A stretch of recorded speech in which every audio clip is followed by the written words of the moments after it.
It's an internationally unrecognised border to a country that doesn't officially exist. The checkpoint between Moldova and its breakaway region of Transnistria is busy, much more so than usual.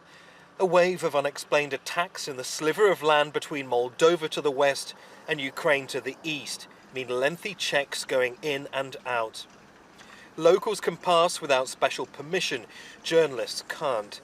People are nervous to speak, confused about what's happening. The war in Ukraine's only 15 kilometers away.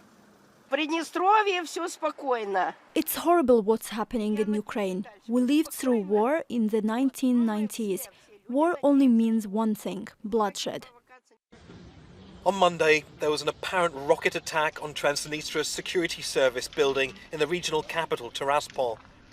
The next day, 2 Soviet-era radio masts were destroyed, and on Wednesday, Transnistrian officials said shots were fired from Ukraine into the region close to a Russian arms depot. Ukraine calls the attacks false flag operations, a pretext for Russia to mobilize troops in the region, raising concerns that this could become a new front in the war in Ukraine. Moscow denies it has its sights set on Transnistria.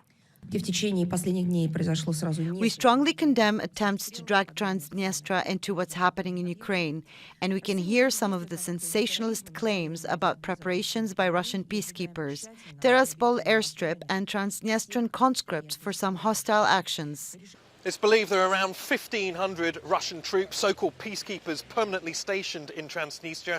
They've been there ever since the war between Russian-backed separatists and Moldovan authorities in the early 1990s. The region also has a modest military, several thousand strong.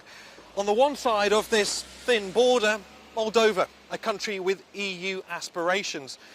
On the other, a country not recognised anywhere internationally, that still uses the Soviet hammer and sickle on its national flag.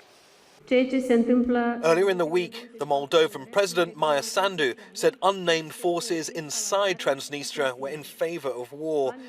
The country's neutral under its constitution, but it does have strong ties with the EU and NATO, without being a member of either. The war next door in Ukraine suddenly feels much closer. Neave, Al Jazeera, the VARNITA crossing, Moldova.